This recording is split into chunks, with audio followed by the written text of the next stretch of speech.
नमस्कार दोस्तों, कलयुग के चमत्कार संतों की वाणी में आप सबका स्वागत है।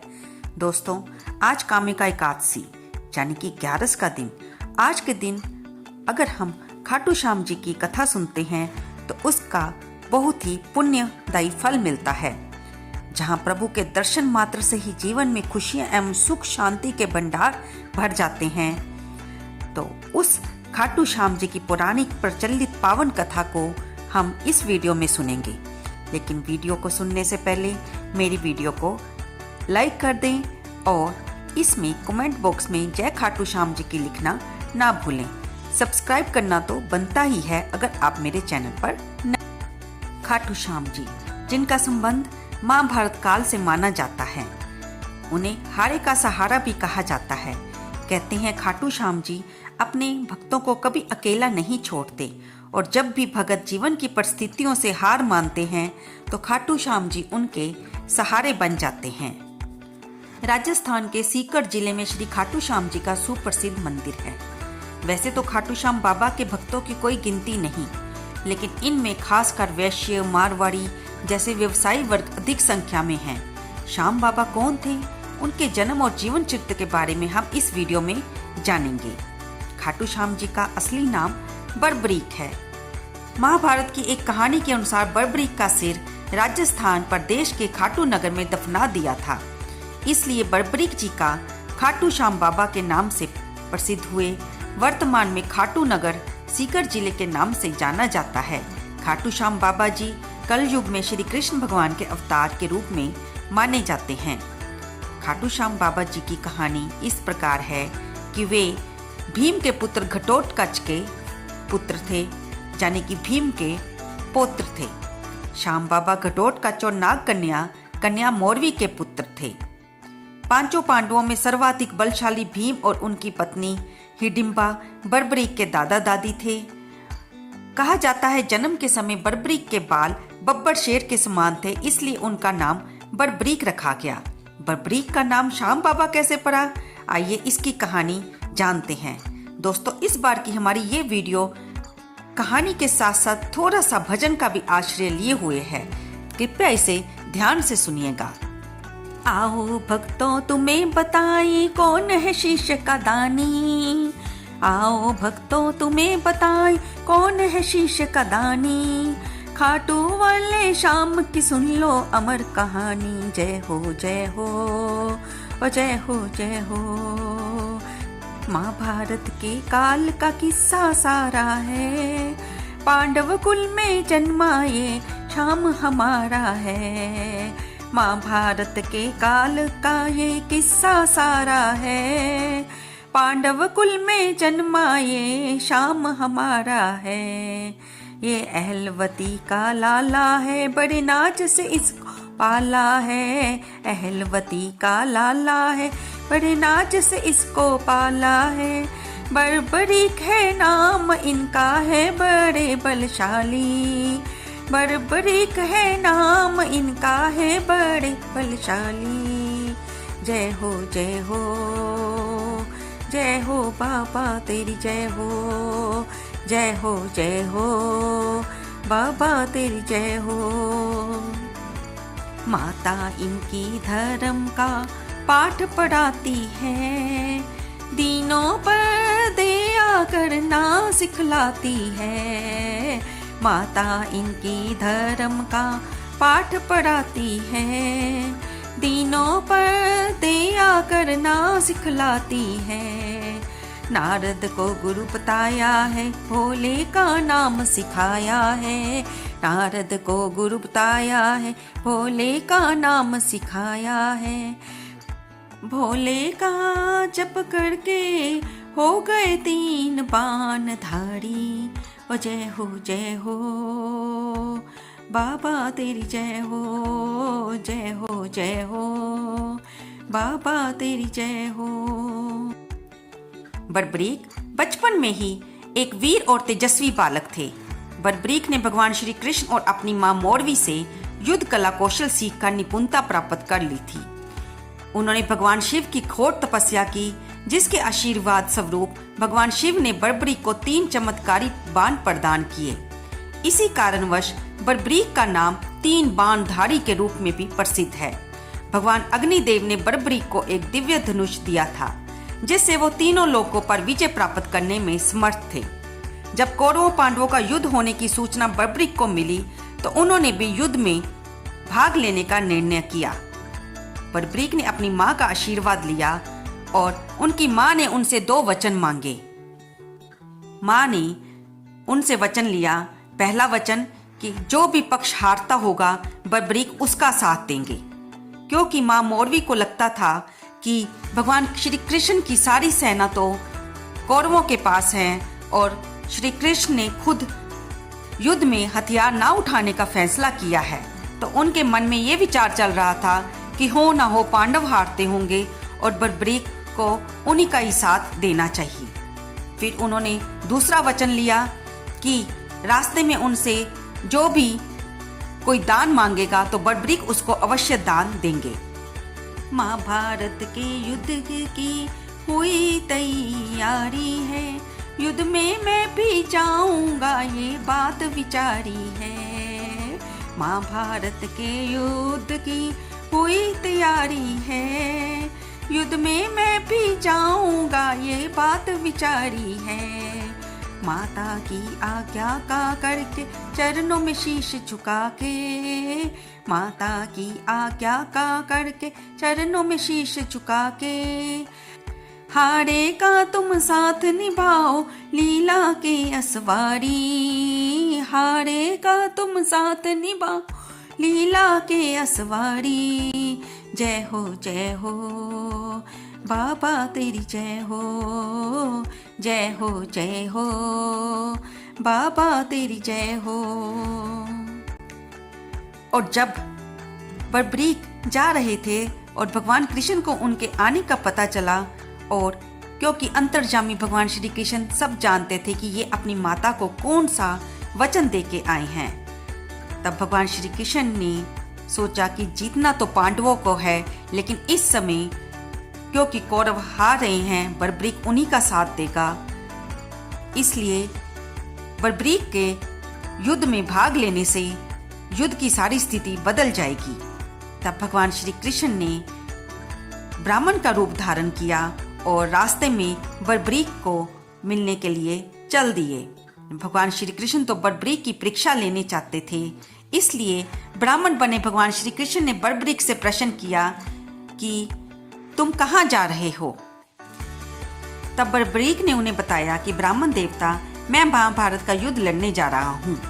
भगवान श्री कृष्ण ने कहा, तुम तो अभी बालक हो, तुम इतना भयानक युद्ध कैसे लड़ोगे। तब बर्बरीक ने उन्हें बताया कि मेरे पास 3 बाण है, मात्र 3 बाण से मैं कोई भी युद्ध लड़ सकता हूँ। और उन्होंने ये भी कहा कि मेरा तो एक ही बाण शत्रु सेना को समाप्त करने में समक्ष है, इसके बाद वह तीर नष्ट ना होकर वापस मेरे तरकस में आ जाएगा।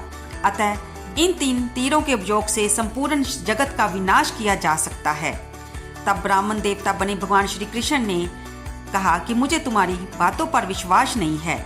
उन्होंने बर्बरीक को कहा कि तुम्हें पहले मुझे ये साबित करना पड़ेगा कि तुम जो बात कह रहे हो वह सच है।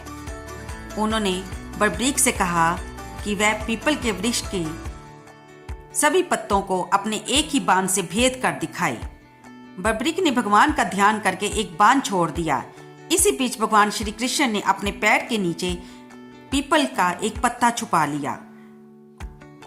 बर्बरीक द्वारा छोड़े हुए उस बाण ने पीपल के सारे पत्तों को छेद दिया और उसने पृथ्वी पर पड़े हुए, जो कि धरती पर गिरे हुए पत्ते थे, उनको भी छेद दिया। इसके बाद वह भगवान श्री कृष्ण के पैर के चारों तरफ घूमने लगा।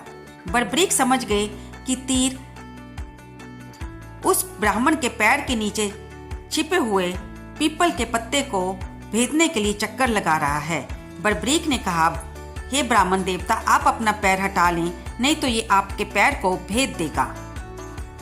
तब भगवान श्री कृष्ण जी ने अपना पैर हटाया और उस बाण ने उस पीपल के पत्ते को भी भेद दिया।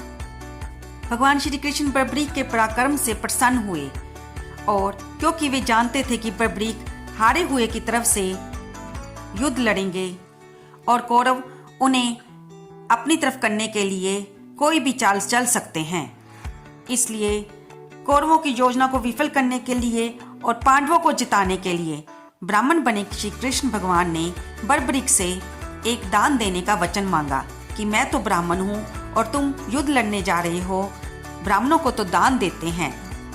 तब बर्बरीक को अपनी माँ को दिया हुआ दूसरा वचन याद आ गया। बर्बरीक ने दान देने का वचन दे दिया। अब ब्राह्मण ने बर्बरीक से कहा कि उसे दान में बर्बरीक का सिर चाहिए। ये अनोखे दान की मांग सुनकर बर्बरीक आश्चर्यचकित हो गए और वे समझ गए कि ये ब्राह्मण कोई सामान्य व्यक्ति नहीं है। तब बर्बरीक ने प्रार्थना की कि वो दिए गए वचन अनुसार अपने शीश का दान अवश्य करेंगे, लेकिन पहले ब्राह्मण देव अपने असली रूप में प्रकट हों। भगवान कृष्ण अपने असली रूप में प्रकट हुए। बर्बरीक बोले कि हे देव, मैं अपना शीश देने के लिए वचनबद्ध हूँ, लेकिन मेरी एक इच्छा है, कृपया मेरी उस इच्छा को पूरी करने के लिए मेरी प्रार्थना को स्वीकार करें। तब भगवान श्री कृष्ण के पूछने पर बर्बरीक ने कहा कि मेरी युद्ध को अपनी आंखों से देखने की इच्छा है। तब भगवान श्री कृष्ण ने वचनबद्धता से प्रसन्न होकर उनकी इच्छा पूरी करने का आशीर्वाद दिया। बर्बरीक ने अपना शीश काटकर भगवान श्री कृष्ण को दे दिया। भगवान श्री कृष्ण ने बर्बरीक के सिर को 14 देवियों के द्वारा अमृत से सींचकर युद्ध भूमि के पास एक पहाड़ी पर ऊंचे पर्वत पर स्थित कर दिया, जहां से बर्बरीक युद्ध का दृश्य देख सकें। इसके पश्चात भगवान श्री कृष्ण ने बर्बरीक के धड़ का शास्त्रोक्त विधि से अंतिम संस्कार किया। महाभारत का महान युद्ध समाप्त हुआ और पांडव विजयी हुए। एक ब्राह्मण ने उनको रास्ते में ही रोक लिया, 3 बाण से क्या कर लोगे टोक दिया। एक ब्राह्मण ने उनको रास्ते में ही रोक लिया, 3 बाण से क्या कर लोगे टोक दिया। तुम कितनी शक्ति रखते हो, एक बाण से क्या कर सकते हो। तुम कितनी शक्ति रखते हो, एक बाण से क्या कर सकते हो। एक बाण से बींद डाली पेड़ की पत्ती साड़ी, एक बाण से बींद डाली पेड़ की पत्ती साड़ी। जय हो बाबा तेरी जय हो, जय हो बाबा तेरी जय हो। तभी शाम ने अपना रूप है दिखाया, उस बालक को सच्चा वीर है बताया। तभी शाम ने अपना रूप है दिखाया, उस बालक को सच्चा वीर है बताया। तुम्हें अपने शीश का दान करो, रणभूमि का सम्मान करो। तुम्हें अपने शीश का दान करो, रणभूमि का सम्मान करो।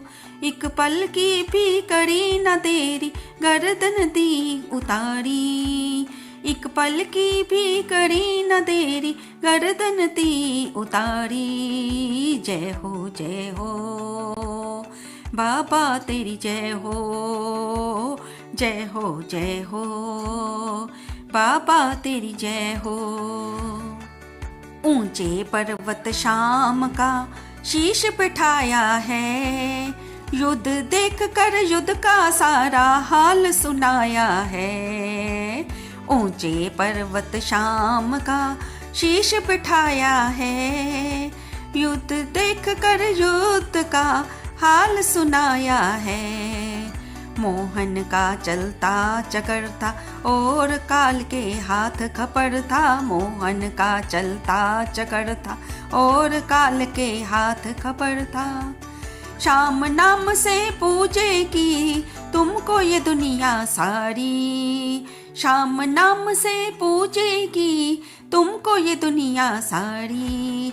जय हो बाबा तेरी जय हो, जय हो बाबा तेरी जय हो। खाटू धाम जगत में बड़ा ही प्यारा है, लाखों भक्तों को मेरे सामने तारा है। खाटू धाम जगत में बड़ा ही प्यारा है, लाखों भक्तों को मेरे सामने तारा है। जो कथा को सुनते हैं प्रेम से गाते हैं, उन्हें खाटू श्याम प्यारे मिल जाते हैं।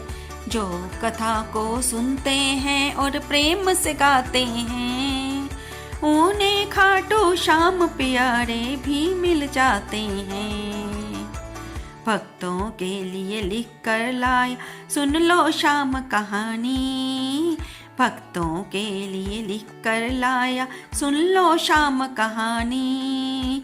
सुन लो श्याम कहानी प्यारे, सुन लो श्याम कहानी।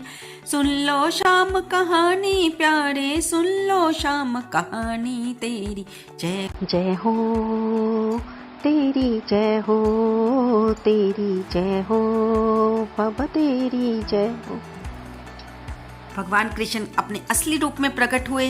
बर्बरीक बोले कि हे देव, मैं अपना शीश देने के लिए वचनबद्ध हूँ, लेकिन मेरी एक इच्छा है। कृपया मेरी उस इच्छा को पूरी करने के लिए मेरी प्रार्थना को स्वीकार करें।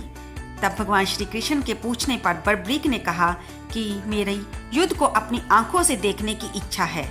तब भगवान श्री कृष्ण ने वचनबद्धता से प्रसन्न होकर उनकी इच्छा पूरी करने का आशीर्वाद दिया। बर्बरीक ने अपना शीश काटकर भगवान श्री कृष्ण को दे दिया। भगवान श्री कृष्ण ने बर्बरीक के सिर को 14 देवियों के द्वारा अमृत से सींचकर युद्ध भूमि के पास एक पहाड़ी पर ऊंचे पर्वत पर स्थित कर दिया, जहां से बर्बरीक युद्ध का दृश्य देख सके। इसके पश्चात भगवान श्री कृष्ण ने बर्बरीक के धड़ का शास्त्रोक्त विधि से अंतिम संस्कार किया। महाभारत का महान युद्ध समाप्त हुआ और पांडव विजयी हुए। विजय के बाद पांडवों में ये बहस होने लगी कि इस विजय का श्रेय किस योद्धा को जाता है। वे भगवान श्री कृष्ण के पास पहुंचे। तब भगवान श्री कृष्ण ने उन्हें कहा कि इसके लिए हमें बर्बरीक के पास चलना चाहिए, जो कि इस युद्ध के साक्षी हैं। वही इस प्रश्न का सही ढंग से उत्तर देंगे। तब वे सभी भगवान श्री कृष्ण के साथ बर्बरीक के पास गए। तब परमवीर बर्बरीक ने कहा कि इस युद्ध की विजय का श्रेय एकमात्र श्री कृष्ण जी को जाता है, क्योंकि ये सब कुछ श्री कृष्ण की उत्कृष्ट युद्ध नीति के कारण ही संभव हुआ। विजय के पीछे सब कुछ श्री कृष्ण की ही माया थी। मैंने जहाँ भी देखा सारे महाभारत में मुझे कोई और नजर ही नहीं आया। वहाँ पर तो भगवान श्री कृष्ण का ही सुदर्शन चक्र चल रहा था। मुझे हर रूप में श्री कृष्ण ही दिखाई दे रहे थे। युद्ध में जो कोई भी मर रहा था वह भी भगवान श्री कृष्ण थे, और जो कोई भी मार रहा था वह भी भगवान श्री कृष्ण थे। युद्ध में श्री कृष्ण के अलावा कुछ भी नहीं था। बर्बरीक के इस सत्य वचन से देवताओं ने बर्बरीक पर पुष्पों की वर्षा की और उनका गुणगान करने लगे। भगवान श्री कृष्ण भी वीर बर्बरीक के इस उत्तर से बहुत प्रसन्न हुए और उन्होंने उन्हें कहा कि हे वीर बर्बरीक, आप महान हैं। मेरे आशीर्वाद स्वरूप आज से आप मेरे नाम शाम से प्रसिद्ध होंगे। कल युग में आप कृष्ण अवतार के रूप में जाने जाएंगे और भक्तों के सभी मनोरथ पूर्ण करेंगे। कल युग में जो भगत भी अपने आप को हारा हुआ समझकर आपसे मदद की प्रार्थना लेकर आएगा, आप उसका सहारा बन जाओगे और आप हारे का सहारा कहलाओगे। आपके द्वार पर जो भी आएगा वो आपकी कृपा का पात्र बनेगा। भगवान श्री कृष्ण का वचन सिद्ध हुआ और आज हम देखते भी हैं कि भगवान श्री खाटू श्याम बाबा जी अपने भक्तों पर निरंतर अपनी कृपा बनाए रखते हैं। बाबा श्याम अपने वचन अनुसार हारे का सहारा बनते हैं। इसलिए जो सारी दुनिया से हारा सताया गया होता है, वो जब सच्चे मन से भगवान श्याम के नामों का सच्चे मन से नाम लेकर स्मरण करता है तो उसका कल्याण अवश्य होता है। श्री खाटू श्याम बाबा की महिमा अपरंपार है। आइए जानते हैं खाटू श्याम जी से जुड़े हुए कुछ तथ्य, इनके मंदिर के बारे में, इनके अवतरित होने के बारे में। आज हम जो खाटू श्याम जी का मंदिर देखते हैं, मूल रूप से इस मंदिर का निर्माण 975 ईसा वर्ष पूर्व श्रीमती नर्मदा कंवर और उनके पति श्री रूप सिंह चौहान जी ने करवाया था। बाद में इसको संवत 1777 ईस्वी में जोधपुर राजा के आदेश पर दीवान अभय सिंह जी ने इस पुराने मंदिर का जीर्णोद्धार किया था। खाटू श्याम मंदिर में ही वहाँ पे श्याम कुंड है, जहाँ पर बाबा श्याम ने लीला रचकर स्वयं के शीश को वर्तमान में जहाँ पर श्याम कुंड है वहाँ पर अवतरित किया था। श्याम कुंड के बारे में ये मान्यता है कि जहाँ पर बाबा का शीश जिस धरा पर अवतरित हुआ था, इसमें नहाने पर, सच्चे मन से डुबकी लगाने पर भक्तों के सारे पाप कट जाते हैं और बाबा का आशीर्वाद उन्हें प्राप्त होता है। ऐसी मान्यता है कि श्री श्याम कुंड प्राचीन समय में रेत का टीला हुआ करते थे। उस टीले के आसपास ईदा जाट की गायें चरने के लिए आया करती थी और टीले के ऊपर के आग का पौधा भी था। टीले के पास आते ही गायें स्वयं ही दूध देने लग जाती थी। ईदा जाट रोज इस प्रक्रिया को देखता था। उसे इस बात पर आश्चर्य हुआ कि गायें उस स्थान पर जाकर स्वयं ही दूध कैसे देने लगती हैं।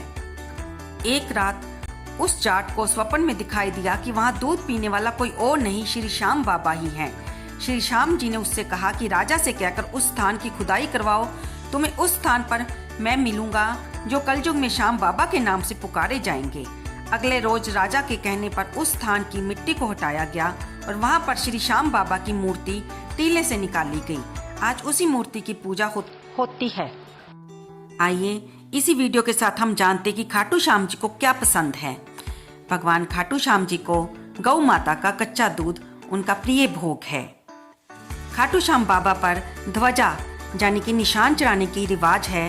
बाबा को मुख्यतः पचरंगा निशान चढ़ाने का रिवाज है, जो कि विजय का प्रतीक होने के साथ साथ पंच मूलभूत तत्वों की भी निशानी है। बाबा खाटू श्याम जी की निशान यात्रा रिंग्स से पैदल ही हाथों में निशान उठाकर की जाती है। इसके साथ ही कुछ लोग अपने घर से भी निशान साथ ही लेकर आते हैं। बाबा की ये निशान यात्रा पैदल ही पूर्ण की जाती है, जो बाबा के विजय का प्रतीक है। इस निशान यात्रा में मुख्य रूप से पंचरंगा निशान होता है। लोग केसरिया, नीला और सफेद निशान भी लाते हैं। वर्तमान समय में लोग सोने और चांदी के निशान भी लेकर आते हैं। कई परिवारों में खाटू श्याम जी कुल देवता के रूप में माने जाते हैं। बाबा के श्रृंगार में हमेशा मोर के पंखों से बना हुआ एक झाड़ा दिखाई देता है, जिसे मोर छड़ी कहते हैं और बाबा को मोर छड़ी बाबा भी कहते हैं। खाटू श्याम जी के मंदिर में फागुन के मास में शुक्ल पक्ष में बड़े मेले का आयोजन होता है। हर वर्ष खाटू श्याम जी के मेले में काफी संख्या में देश विदेश से असंख्य श्रद्धालु आते हैं और ये मेला फागुन की दशमी से आरंभ होकर द्वादशी के अंत में लगता है। इस मेले को लक्ष्मी मेला भी कहा जाता है। लोग लंगर लगाते हैं, पैदल आने वाले श्रद्धालुओं की सेवा करके बाबा का आशीर्वाद प्राप्त करते हैं। आइए अब जानते हैं खाटू श्याम जी के बाकी नाम क्या हैं, इन्हें किन किन नामों से पुकारा जाता है। जय श्री श्याम, जय खाटू वाले श्याम, जय हो शीश के दानी, जय हो कलयुग देव की, जय खाटू नरेश, जय मोरवई, जय हो खाटू वाले नाथ की, जय मोरवी नंदन श्याम, लीले के असवार की जय, लख दातार की जय, हारे के सहारे की जय, मोरवी नंदन की जय, जय बाबा खाटू नरेश। ये भगवान बाबा खाटू श्याम जी के नाम हैं, जिन्हें कि लोग अलग अलग नामों को लेकर इन्हें पुकारते हैं और अपनी मदद के लिए प्रार्थना करते हैं। तो दोस्तों, ये थी भगवान खाटू श्याम जी के बारे में सारी जानकारी, भजन के रूप में भी और कथा के रूप में भी। आज 11 के दिन कामिका एकादशी के दिन सुने और इसे हर एकादशी व्रत में आप सुन सकते हैं और पुण्य की प्राप्ति कर सकते हैं। जाने से पहले आपको एक बार फिर याद करा दूं, मेरी वीडियो को अगर थोड़ी सी भी आपको अच्छी लगी हो तो इसे लाइक कर दें और कमेंट बॉक्स में जय खाटू श्याम लिखना तो बिल्कुल ना भूलें। धन्यवाद दोस्तों।